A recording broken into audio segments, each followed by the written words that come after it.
So what do we learn this week about Shaman in Modern?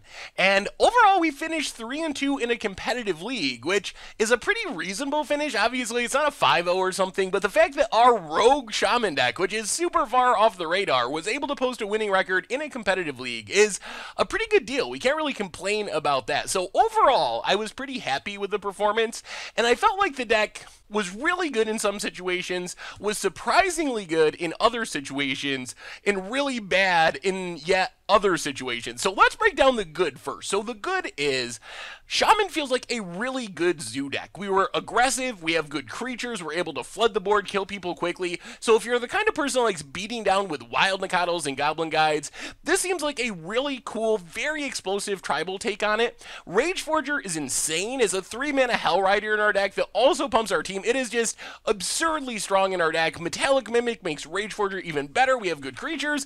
All around, if we're playing against mid-range, we're playing against control, decks that are looking to fight fairly with removal and play some good stuff, I feel like we can get in under them and have pretty decent matchups there. So that's the good news about Shaman. Lots of synergy, very fast, very strong, and even resilient thanks to Eternal Witness and Collected Company to fight through removal, to fight through counters. So that's the good news. The surprising part we found was against Tron. I felt like Tron would be a really bad matchup, but we actually kind of just crushed Tron by being aggressive enough to get in underneath Tron.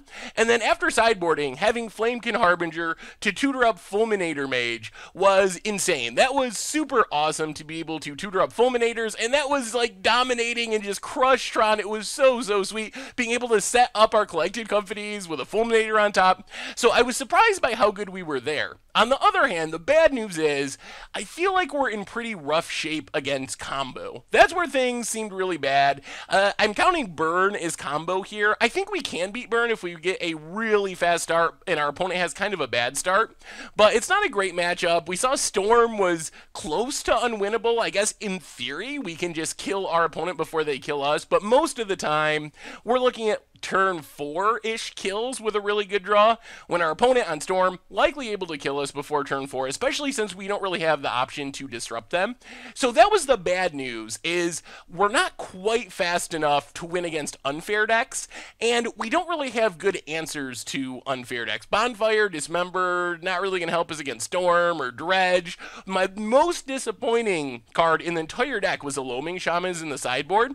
So I realized, and we talked about this a little bit during our match, that Loaming Shaman is just not good graveyard hate at the moment. I think it's fine to play as a one-of, but there are a lot of matches where our opponent was filling their graveyard in one turn, like Storm. They go from having maybe a Serum Visions in their graveyard to, in one turn, having this huge full graveyard and winning. Same with Dredge. They go from not really doing much with their graveyard to suddenly having a ton of creatures in the graveyard and getting them all back in the same turn and we lose. So I feel like Loaming Shaman should probably be like Relic of Progenitus or something along those lines, would maybe give us a little more of a chance in those matchups.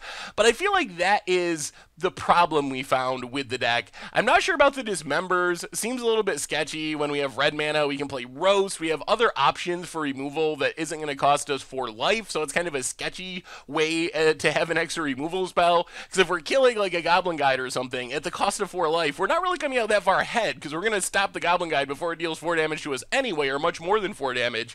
So I feel like this sideboard could be tuned better to fight our bad matchups, because it feels like the main deck is good enough in our good matchups that we don't really need that much help to fight random creature decks, random control decks, but where we do need help is in the unfair matchup. So I think that that's probably the biggest thing we can do, is try to gear our sideboard for the unfair matchups with better graveyard hate. We don't have great options in red and green to just shut down a deck like Storm. We don't get the hateful sideboard cards like Rest in Peace, for example, or Rule of Law, but I think we need to try harder to make the sideboard better for the unfair matchups, because that's where the struggle was. We felt really good in creature matchups, surprisingly good against Tron, thanks to our Flamekin Harbinger for Fulminator Mage and Fast Clock. Good enough in control matchups with Fast Clock and Collected Company, able to get in under Wrath a lot of the time, but then just really struggling with the unfair matchup. So I think if I was going to play this deck again, I would probably keep the main deck almost exactly the same. The one main deck card I'm not 100% sold on is Experiment 1. We sideboarded out a couple copies here and there. Experiment 1 is like a super aggressive massive one drop for the deck. I feel like we want a one drop. I'm wondering though if maybe Birds of Paradise or a Mana Dork would be better. That gives us another way to kind of accelerate into Collected Company. Not sure if that's where we want to be or not. So Experiment 1 I think is kind of a flex slot that you could mess around with. I don't think it's 100% necessary, but I feel like the main deck is solid. Don't really have many complaints about the main deck. Sideboard definitely needs a lot of work. I know it makes sense to play Reclamation Sage, Troll Ascetic, Loaming Shamans, because we have Collected Company, and those are good Collected Company hits, but I feel like the drop in power is too much when we go from Relica Progenitus to Loaming Shaman to even make up for the fact that we can hit Loaming Shaman with Collected Company while we can't hit a Relica Progenitus. So I think that's the biggest thing. Sideboard I feel like needs a complete reworking, but the main deck felt really solid, and we can't really complain. We went 3-2 in a competitive league, and that's, you know, about as good as we can expect with a really rogue, off-the-radar deck. We won our good matchups, we won some matchups we didn't know were good, and lost to our bad matchups where we just didn't have the tools to compete with decks like Storm. Hard to keep up with a deck like Burn, the faster, consistent combo decks.